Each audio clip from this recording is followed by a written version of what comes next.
presente en muchas conferencias internacionales, que uno tiene una visión de primera mano de lo que está pasando. Hace poco estuve, por ejemplo, en Múnich, en la conferencia de seguridad, marcó un hito entre el quiebre, lo que parece ser el quiebre de la alianza transatlántica.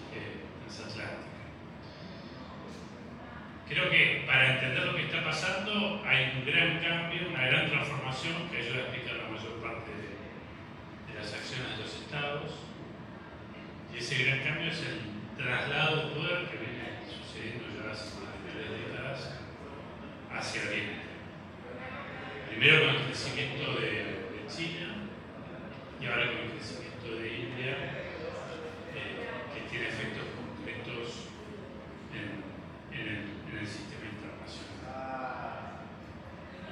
Esto básicamente lo que hace es que las nuevas potencias cuestionen el orden establecido, porque el orden establecido básicamente fue creado después de la Segunda Guerra Mundial y afirmado después de la caída del muro de Berlín por Estados Unidos y sus aliados, y eso por mucho tiempo se llamó el orden liberal, que diría que tiene 3 grandes pilares.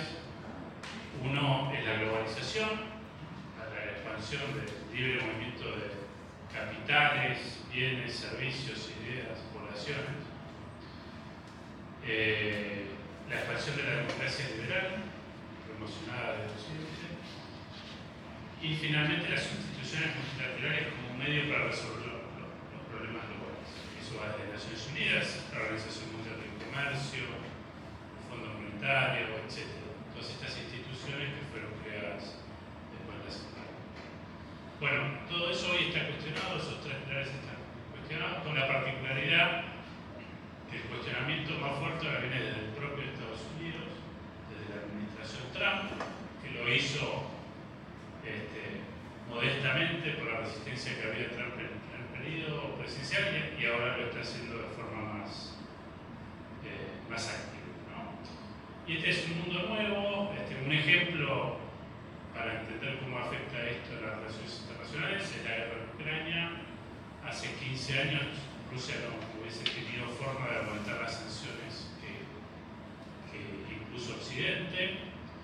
En este caso lo pudo hacer, el PBI de Rusia básicamente no cayó, y lo pudo hacer porque se recostó en las nuevas potencias, en China, en India, para comerciar, para saltear todo tipo de sanciones que impusieron los europeos y Estados Unidos.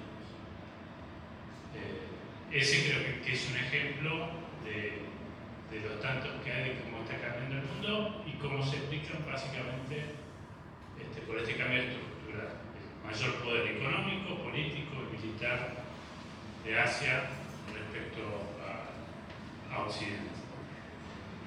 Ahora bien, hay nuevos actores. India es un nuevo actor, Rusia sigue siendo un actor militar, lo que es la energía, pero si uno analiza detalladamente la distribución del poder mundial, lo que se encuentra es que en realidad hay 2 grandes potencias, no hay muchas. Esas 2 grandes potencias son Estados Unidos y China, que concentran por lejos, son las mayores economías del planeta. Estados Unidos sigue siendo la mayor potencia militar, una distancia muy importante respecto a China, pero China ya se está convirtiendo en la principal potencia militar en Asia, dado que a Estados Unidos le cuesta mucho trasladar el poder militar a una distancia tan grande. Y más importante que ese aún, si uno ve todo lo que es la revolución tecnológica, inteligencia artificial, etc., los líderes por lejos son Estados Unidos y China. La distancia es abismal respecto a Europa, que no tiene grandes compañías tecnológicas, es abismal respecto a India. Entonces acá lo que tenemos son 2 grandes jugadores, y a lo largo de la historia, cuando surge una nueva potencia como es China en este momento, eso genera gran incertidumbre, porque la potencia existente de Estados Unidos no sabe cuáles son las intenciones de China, China no sabe cuáles son las intenciones de Estados Unidos, si le va a permitir continuar su crecimiento o no.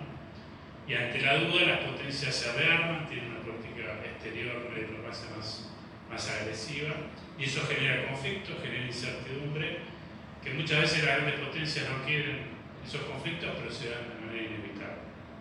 Y ese es el escenario que tenemos hoy, es un escenario de mucha incertidumbre, donde empiezan a surgir conflictos que hasta ahora no existían.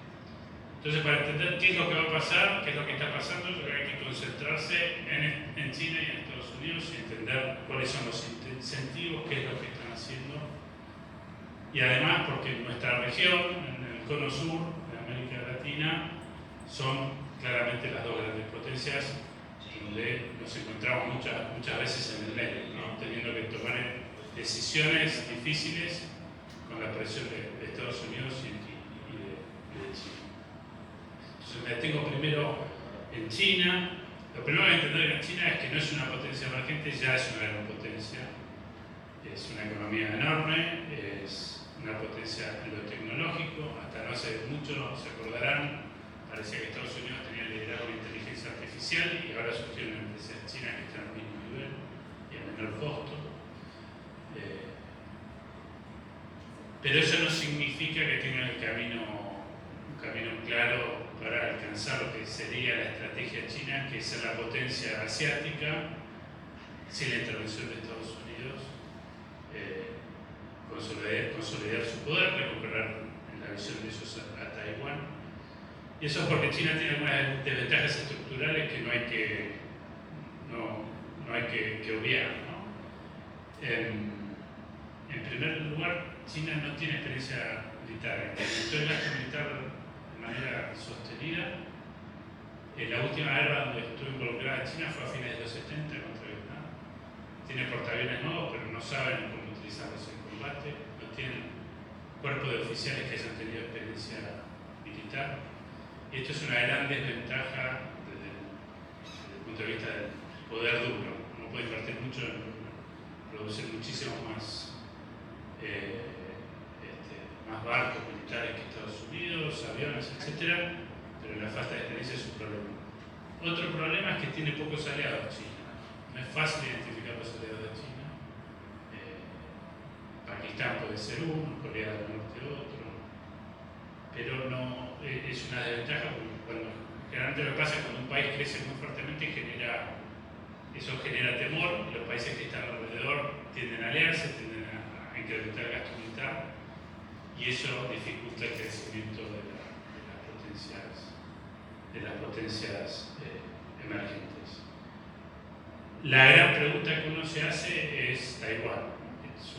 Ese sería realmente una crisis mayor. Estados Unidos tiene compromisos con Taiwán. El escenario más probable es que si China invade Taiwán, Estados Unidos se involucre en un conflicto convencional con China. Eso a nosotros nos afectaría totalmente. De la guerra en Ucrania la vemos lejos porque Rusia tiene poca presencia económica en Argentina. China es el primer socio económico dependiendo del año de Argentina. Una guerra entre China y Estados Unidos para nosotros y todos los países de la región sería un drama y tendría un costo caro. Aparentemente China todavía no está en condiciones de invadir Taiwán, si bien, como les decía antes, quizás ya sea la mayor potencia asiática militar. Existen una serie de inconvenientes logísticos, técnicos desde lo militar que dificultan mucho ese tipo de operación. Esto es una buena noticia porque disminuye el nivel de conflictividad. O sea, es de esperar que en los próximos años no tengamos un conflicto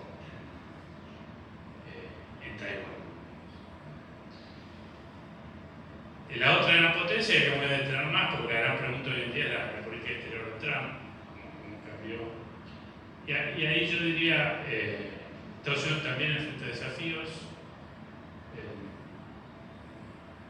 Perdió, quizás en política exterior,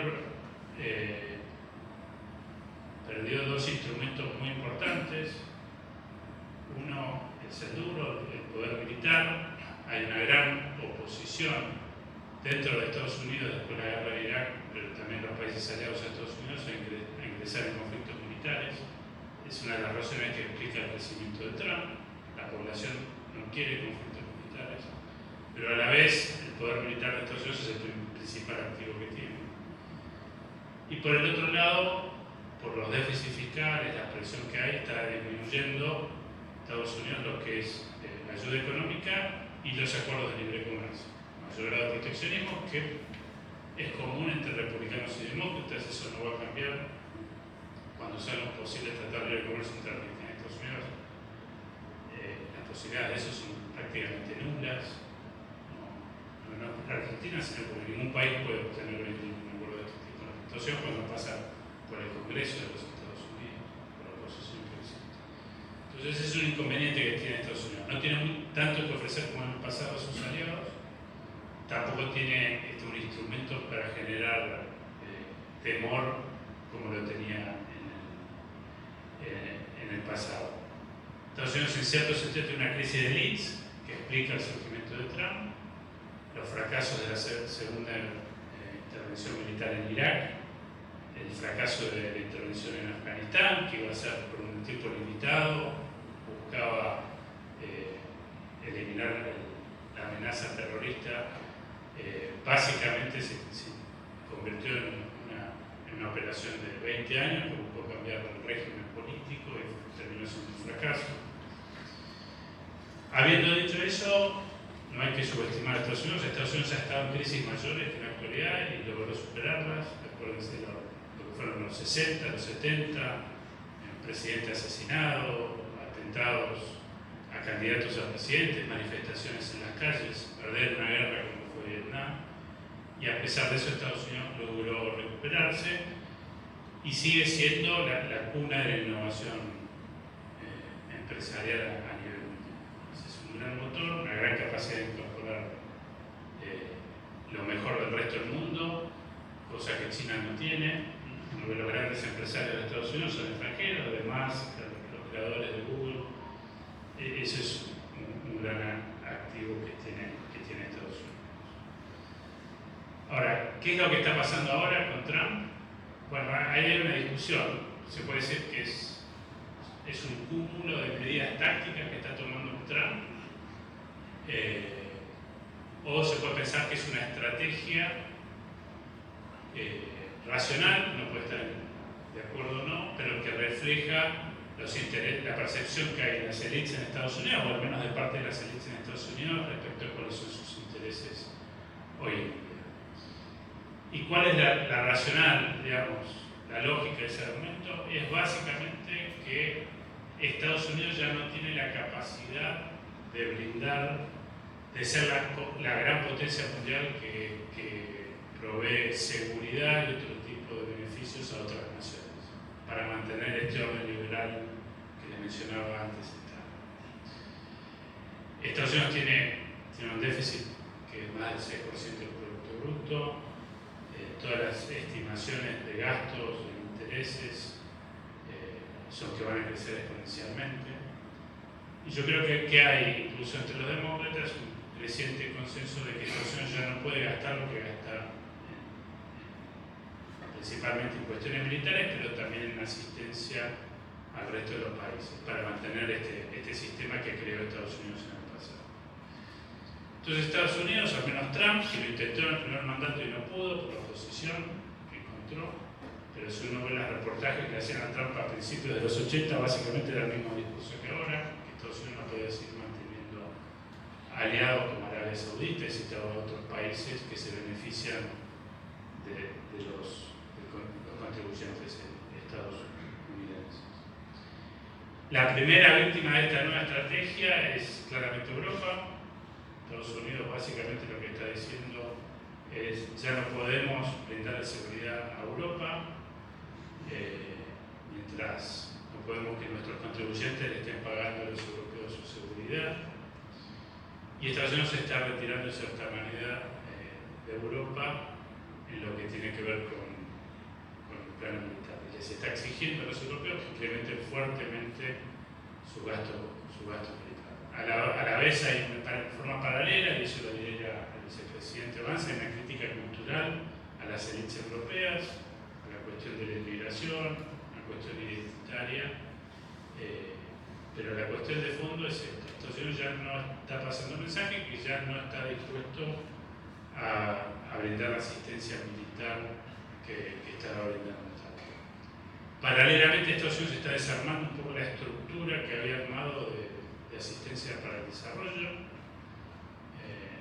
USAID, habrán escuchado que Trump quiere cerrar esa agencia y muchas otras agencias más, que lo que brindaban era asistencia económica, en parte para mantener cierta estabilidad en distintas regiones del mundo, pero también para tener presencia activa de Estados Unidos.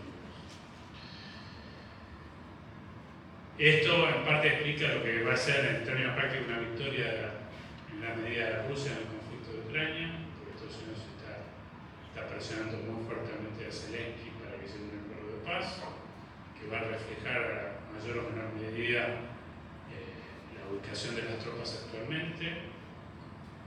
Esto es un triunfo relativo de Rusia, pero por el otro lado la frontera de la OTAN, por el temor que generó la invasión rusa, se expandió, países nórdicos, etc. Entonces ahora Rusia quizás tenga más espacio en lo que era Ucrania, pero también va a tener más cerca de lo que tenía antes a la alianza occidental.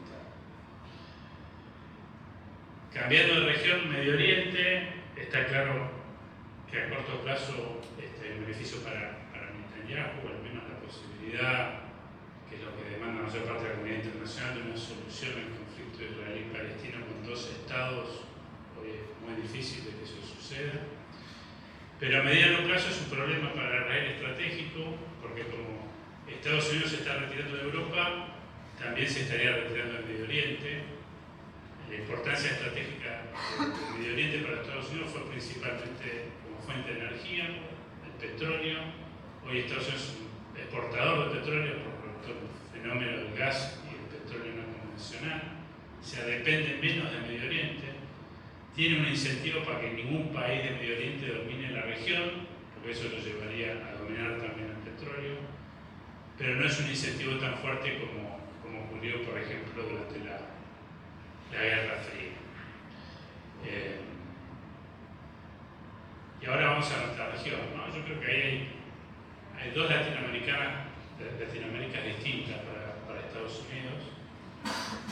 Una es México, Centroamérica, Colombia, quizás Venezuela, que es una prioridad especialmente para este gobierno por la inmigración y el tráfico de drogas. De hecho, el nuevo secretario de Estado y el número 2 del Departamento de Estado de Estados Unidos son especialistas en América Latina. Eso es algo inaudito que nunca había pasado, pero creo que en parte refleja este mayor interés, particularmente en esta región. A la vez, estos son países que son muy vulnerables de Estados Unidos en lo económico. México exporta más del 80% de lo que exporta México va hacia Estados Unidos. Todas estas amenazas de tarifas que hace el gobierno de Estados Unidos son muy reales y tienen un costo muy grande de potencial para México. Y después está nuestra región, Argentina, Chile, Brasil, Perú. Ahí la situación es totalmente distinta. No somos una prioridad para Estados Unidos desde el punto de vista de seguridad nacional. Hay preocupación por la presencia de China, pero es un nivel distinto del que existe en Centroamérica. A la vez somos países que tenemos una matriz comercial mucho más diversificada. Argentina solo exporta a Estados Unidos alrededor de 10% de sus productos. Es similar a los restos de países de la región, porque esta es una región que desde hace 20, 30 años que está girando hacia Asia, porque somos más compatibles económicamente. No solo China, es también Vietnam, Siria, son otros países. Pero ese es un cambio estructural muy fuerte que estratégicamente le da mayor flexibilidad a nuestros países a la hora de posicionarse en este nuevo contexto internacional y de vuelta, donde el gran tema es la rivalidad estratégica entre Estados Unidos y China, que está afectando todo. En el caso de Argentina los ejemplos son muchísimos, desde el puerto que se quería construir con capitales chinos en Ushuaia, que Estados Unidos lo veía como una amenaza, la posible compra del gobierno anterior de aviones militares chinos, Estados Unidos lo veía como una amenaza, la tecnología 5G, etc. Es una lista larga donde los gobiernos argentinos tienen una embajada americana y de China con posiciones contrarias y presionando fuertemente. Esto pasa lo mismo, en mayor o menor medida, en toda la región. ¿Cómo estamos nosotros posicionados en este nuevo contexto internacional? Lo primero que diría es que es un mundo mucho más complejo del que estamos acostumbrados. Vivimos un mundo que era muy beneficioso para nosotros, no lo sabíamos, pero era un mundo de relativa tranquilidad, de crecimiento económico, y ahora estamos en un mundo de disputas geopolíticas, donde la principal disputa también tiene como escenario América del Sur y ese conflicto entre China y Estados Unidos. Imagínense si hay un conflicto entre China y Estados Unidos, ¿cómo nos afectaría eso? Nos afectaría en el plano de la seguridad y en el plano económico. ¿Cuál es el contexto donde se da esto? Primero lo negativo y después lo positivo. En el plano regional tenemos mayor polarización política que en muchos otros países. Eso afecta a la cohesión de la sociedad, afecta a los consensos, a las políticas de Estado, y la política exterior es esencialmente una política de Estado para ser exitosa. Se ha politizado mucho la política exterior, se la usa para la política doméstica, y eso dificulta el diálogo entre los presidentes, entre los gobiernos. Hoy todo el proyecto de integración regional está prácticamente olvidado. Todos estos proyectos están en crisis, desde el sur, Mercosur, lo que querramos. A nivel comercial, Argentina y Brasil fueron los países más cerrados del mundo, si uno ve los medios en términos de exportaciones y importaciones sobre el Producto Bruto. Y ahora que nos queremos abrir, el mundo se está cerrando. Entonces ese también es otro problema. Por el lado positivo tenemos una serie de oportunidades que antes no teníamos, especialmente Argentina. Hoy el mundo demanda más muchos de nuestros productos, que va desde energía, minería y tecnología. Y acá el punto importante es que debido a la mayor cantidad de conflictos políticos, los países buscan tener socios confiables y están dispuestos a pagarle más por sus productos a socios confiables que a potenciales adversarios. Entonces, a la hora de exportar gas licuado, litio, etc., tenemos mayor margen de negociación para vender nuestros productos a un mejor precio. Y el otro gran tema, el gran beneficio que por ahora persiste, que tenemos que preservar, que debería ser una prioridad, que quizás somos la región más pacífica a nivel mundial, obviamente no dentro de los países, donde hay mucha conflictividad, pero sí entre los países. No hemos tenido conflictos militares en mucho tiempo, somos una zona de paz, y eso es un gran atractivo también potencialmente para recibir inversiones.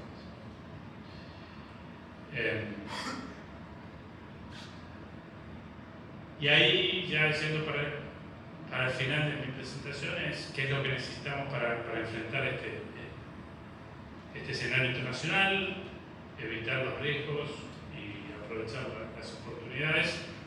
Básicamente es una estrategia. Los países que tienen éxito en su política exterior tienen una estrategia que la logran mantener en el tiempo, es decir, una estrategia que tiene que leer bien el escenario internacional, tiene que tener cierto grado de consenso en todas las fuerzas políticas, porque si cada gobierno adopta una estrategia distinta, el país se vuelve poco confiable, hay que evitar los zigzagueos.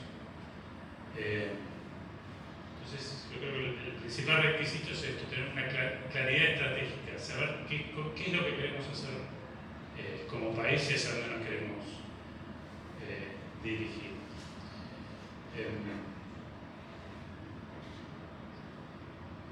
Algunos puntos, esta es mi opinión personal, no del CARE, pero yo creo que son claves a la hora de pensar una estrategia. Primero, la relación con Brasil.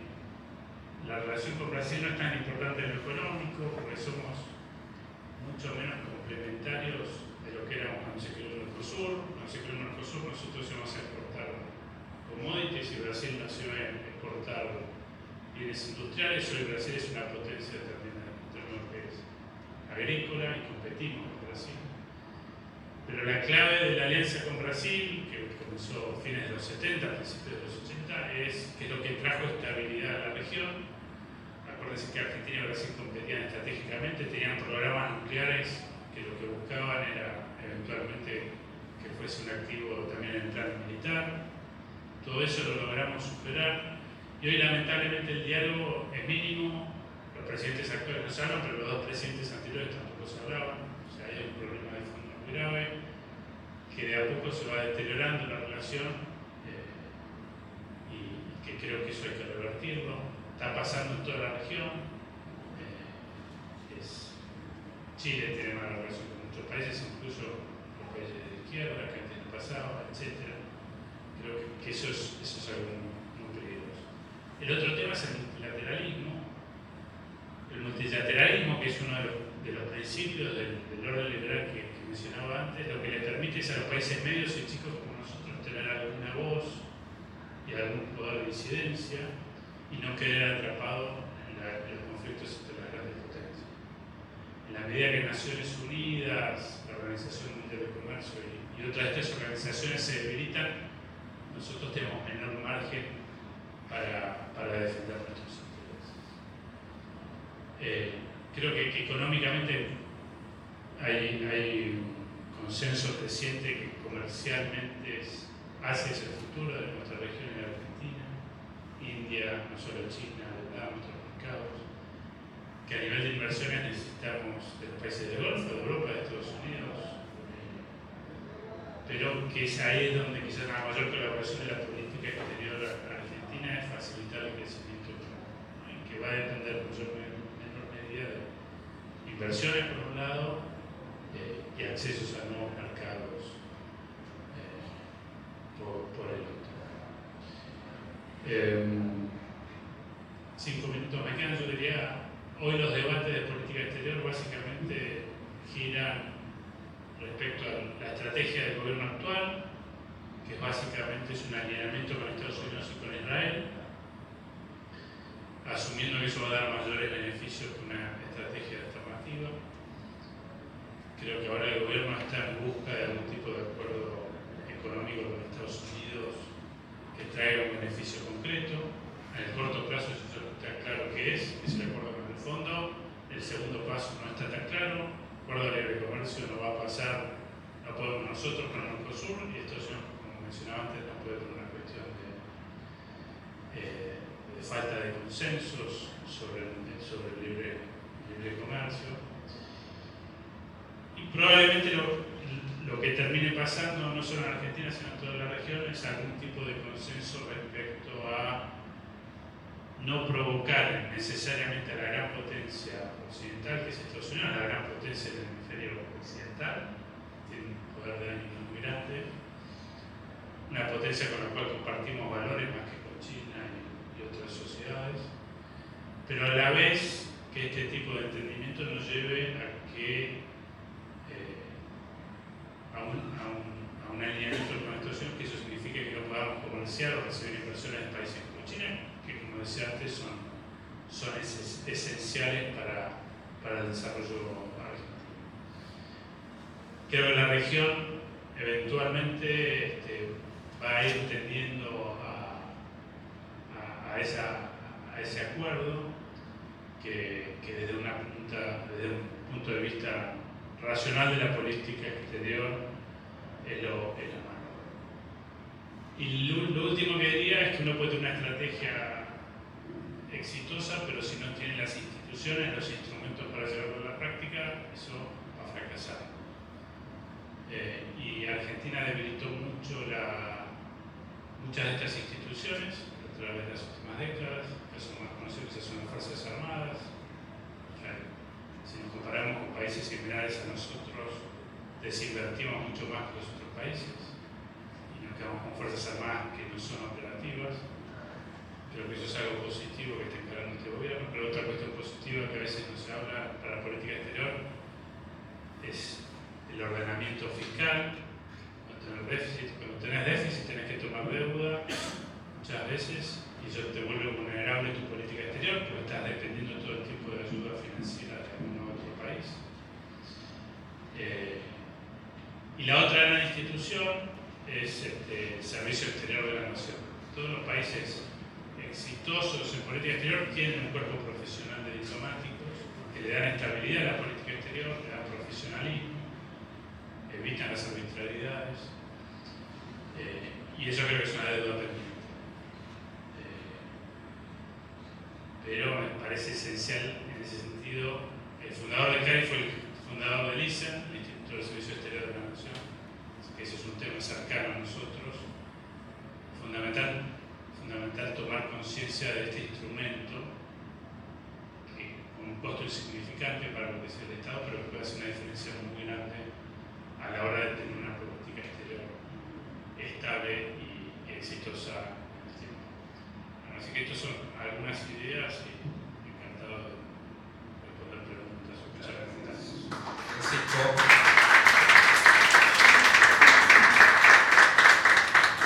Estaban pensando preguntas, yo arranco con la primera, parcialmente está respondida.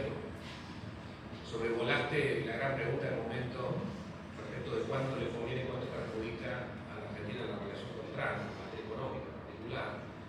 Me gustaría ahondar un poco más en eso, ¿no? ¿Cómo da la suma y la resta de la política arancelaria y sus consecuencias, ¿no? El eventual aumento de inflación en Estados Unidos, la suba de tasas, cuánto de eso puede generar un flujo de activos hacia los Estados Unidos que salga de mercados como el nuestro.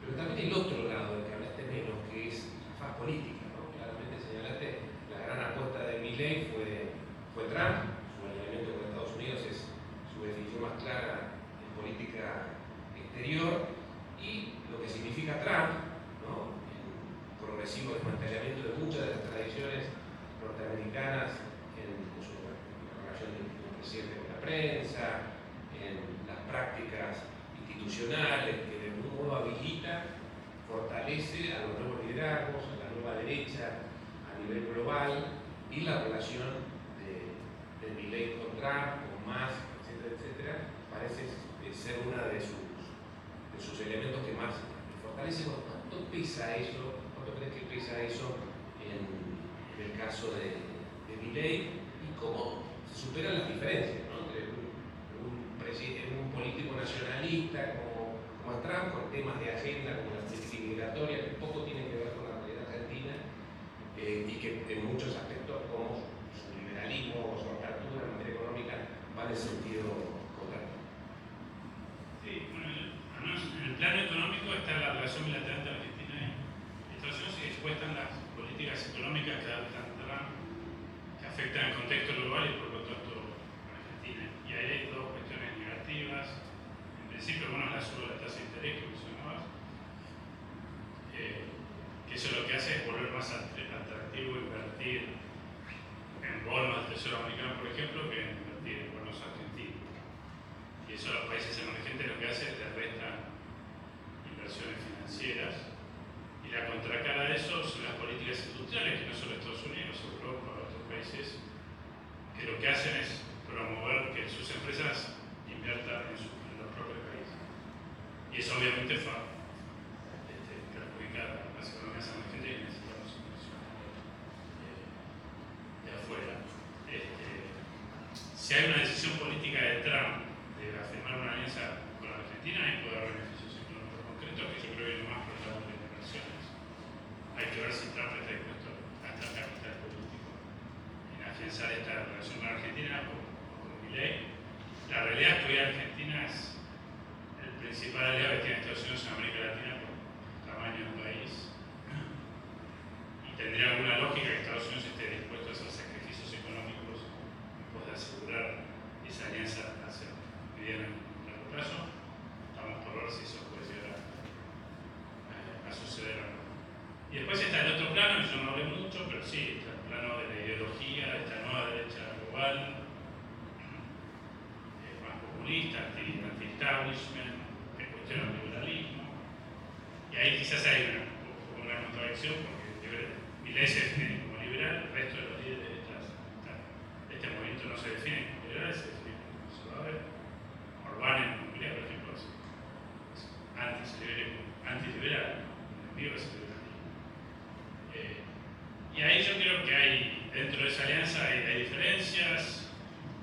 Para Milei, los libertarios acá temas medianamente no tienen importancia con Estados Unidos, pero igual toman esa agenda para ser parte del movimiento.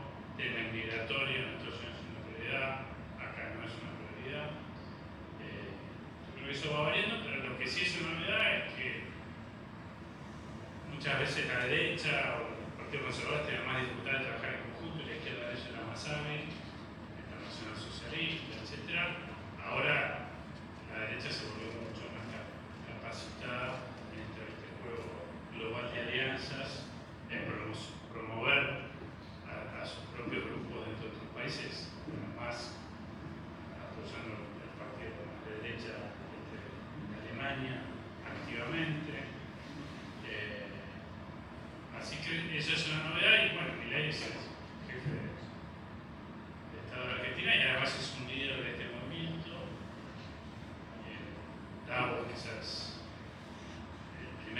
discurso varía mucho. Primero, con más énfasis en lo económico, segundo, en lo cultural, que es parte de esta agenda, y sí, obviamente eso también afecta a la política exterior argentina, para bien o para mal. El tema es que cuando uno ideologiza las políticas exteriores, de vuelta, cuando van a partir de otro sector, eso afecta también a la política exterior. Los países exitosos son los que logran mantener un lineamiento de política exterior que se basa en un consenso básico. No podemos debatir qué política exterior está bien y cuál está mal, pero el hecho de por sí que no haya consenso, que no haya flexibilidad, es malo para el país. Y eso antes pasaba en Argentina, ahora está pasando en toda la región, en gran parte del occidente. La política exterior de Trump va a ser distinta a la de Biden, para el gobierno demócrata, más allá de que, como mencionaba yo, hay sí un cambio estructural que va a llevar a que Estados Unidos ya no le provea, por ejemplo, ropa que le proveía, gane quien gane en la selección.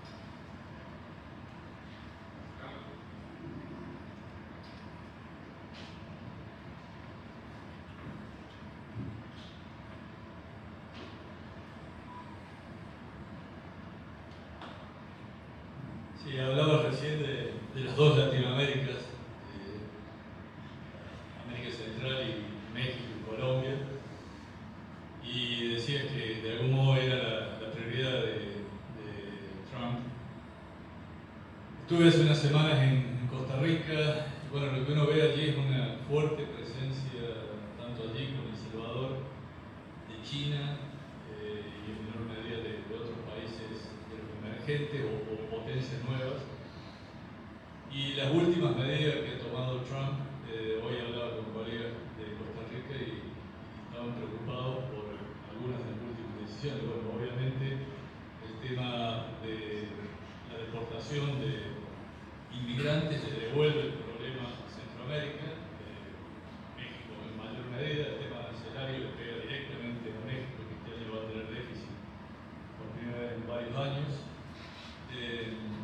El tema de las últimas decisiones en materia de USAID, de la NEP, también tiene un impacto muy fuerte en la región, que recibía muchos fondos de ayuda, y incluso países muy pobres como Haití recibía fondos, Perú mismo. Y el tema de la semana pasada, por ejemplo, de Voz de América, Radio Martí y los otros medios que atendían el mercado latinoamericano, pero específicamente el centroamericano. La pregunta es si estas medidas que está haciendo Trump de algún modo no le dejan campo orégano a Rusia, a China, a Irán, y si el famoso lema hagamos grande nuevamente a Estados Unidos o a América no termina siendo un nacionalismo extremo que lo cierre dentro de sus fronteras y deje a América Latina en manos de otras potencias. Sí, bueno, en parte es una visión pesimista, ¿no? Más allá de es un reconocimiento de Estados Unidos, ya no puedes tener la presencia que tenía en el mundo, y obviamente cuando se generan espacios, ahí los ocupa. En nuestros países ese espacio ocupó China en las últimas décadas. Creo que Estados Unidos está dispuesto a hacer ese sacrificio. Sus dos escenarios donde creo que no está dispuesto a hacerlo y para ir a conflictos si es necesario es, de vuelta, no toda América Latina, sino los lugares más próximos, como lo que mencionaba. Y ahí la amenaza es demasiado grande para estos países. Una intervención militar, fácilmente Estados Unidos puede intervenir con estos países. Y tiene otra forma de incidir. El tema que todo este gasto social que mencionabas brindaba cierto nivel de estabilidad también a estas sociedades, ¿no? Y cuando uno le saca esos fondos va a haber más inestabilidad, más conflictos, y ahí se abre una oportunidad para otros jugadores para interferir. Por eso mi impresión es que Estados Unidos va a mantener la presencia en estos países y cada vez menos en nuestros países, a no ser que haya algún tipo de alianza particular con Argentina. El otro tema no mencioné, pero es interesante, las consecuencias de este cambio de estrategia de Estados Unidos. Uno es ese, la mayor inestabilidad en países de África, de Centroamérica, por el desarrollo de Estados Unidos y sus aliados, porque Gran Bretaña anunció que va a financiar el rearme en los próximos años con la disminución del gasto para el desarrollo de nuestros países, ¿no? O sea, esto es un ejemplo de que los europeos a la larga van a tener que sacrificar muchas cosas para aumentar el gasto militar, el estado de bienestar se va a achicar, la ayuda al exterior va a disminuir y eso va a presentar su conflicto. Y el otro gran tema que se debate y va a tener consecuencias muy grandes es la protección nuclear de Estados Unidos, ¿no? Ahora muchos países tienen los incentivos para desarrollar su propio programa nuclear y eso es un problema grande en todas las regiones, porque los países medios van a querer tener protección, Alemania va a querer tener su propia protección, Japón pues se va a confiar en Estados Unidos y ante la amenaza de Rusia o la amenaza de China, en última instancia lo que te asegura la mejor forma de asegurarte tu seguridad es tener un poder nuclear. Ese es un problema gravísimo que creo que vamos a empezar a ver en los próximos años.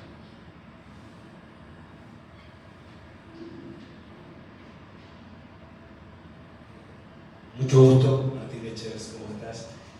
Dos preguntas vinculadas a lo que comentabas recién. Primero, en esta, si querés, nueva esquema de protección de Alemania y un creciente estrategia de armarse y defenderse, esto puede tener implicancias en una reducción de la calidad de vida en Europa, porque obviamente ese gasto militar puede tener un impacto en ese sentido y eso que debe ser otro tipo de consecuencias. Y respecto de estos intentos o por lo menos anuncios expansionistas, Canadá, Groenlandia, si crees que puede tener un impacto, por más que estamos lejos geográficamente, en lugares poco habitados como puede ser Patagonia, Antártida, ese tipo de cosas. Sí, no, lo primero, parece que la excepción es Alemania. Alemania, por una cuestión idiosincrática de ellos, se han cuidado mucho de no tener deuda, tienen espacio fiscal para incrementar el gasto militar. Los otros países de Europa, la gran mayoría, no lo tienen. O sea, de algún lado van a tener que sacar la plata y yo creo que la plata van a tener que sacar del estado de bienestar. Del estado de bienestar que crearon, que es mucho más que el de Estados Unidos. Uno ve la cantidad de ocasiones que tiene un europeo que para uno de Estados Unidos, los beneficios. Y también tiene una lógica de la perspectiva de Estados Unidos. ¿Por qué yo tengo que estar subvencionando la seguridad de Europa cuando los europeos tienen más beneficios sociales de lo que tiene un americano promedio? Y lo otro, no veo tanto eso. Sí que va a haber una política territorial más fuerte de Estados Unidos, pero la prioridad de ellos son las más cercanas. De hecho, uno ve el mapa y Groenlandia, Panamá, tiene una lógica. De hecho, un fenómeno interesante es que como los estados empiezan a poner presión a sus empresas para que jueguen un rol en todo esto, Blackwater, el fondo de private equity, compró los puertos, la compañía de Hong Kong que controlaba los puertos en Panamá. De vuelta, una de las grandes ventajas que tenemos que aprovechar es que estamos lejos de los centros de poder. Como ya nos beneficiamos hace mucho tiempo en conflictos globales, ahora nos podríamos beneficiar porque no tenemos una gran potencia cerca. Los focos de conflicto siguen siendo Asia, siguen siendo Medio Oriente, Europa. Ahí yo no veo un peligro.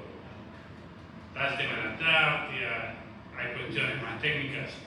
Los portaaviones estos ya no pueden pasar por el canal de Panamá, solo pueden pasar por Magallanes, entonces eso tiene una importancia estratégica.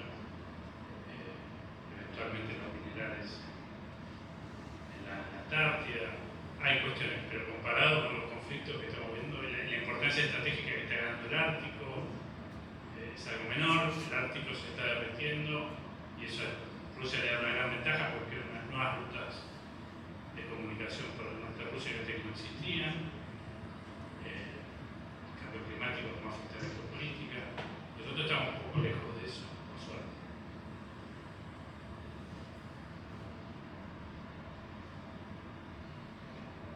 La última, nos quedan 5 minutos, Francisco, que tiene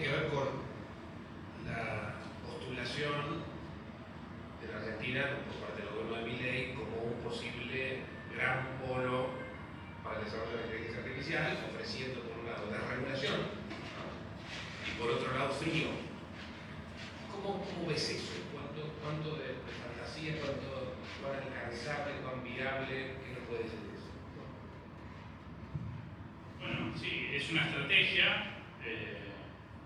Creo que el atractivo mayor es ese, que en lugar de experimentos muy poco regulados, eso genera atractivo para que vengan las inversiones. De hecho, está el INVAP desarrollando un pequeño reactor nuclear que también podría utilizarse para dar energía a estos laboratorios enormes. Y eso también está en duda ahora, pues la tecnología china en inteligencia artificial me demostró que las predicciones del consumo de energía que se va a necesitar para el desarrollo de la inteligencia artificial no necesariamente van a ser a ese nivel. Creo que es una jugada inteligente, difícil porque en el contexto actual yo creo que los países van a tratar de ser muy proteccionistas con sus tecnologías, ¿no? Y a la vez tratar de tener todos los beneficios dentro de sus territorios. Entonces China y Estados Unidos son los dos grandes jugadores, no los veo compartiendo los beneficios de inteligencia artificial en otros países. Si hay una alianza, como mencionábamos antes, puede llegar a suceder por el lado de Estados Unidos, pero parece difícil.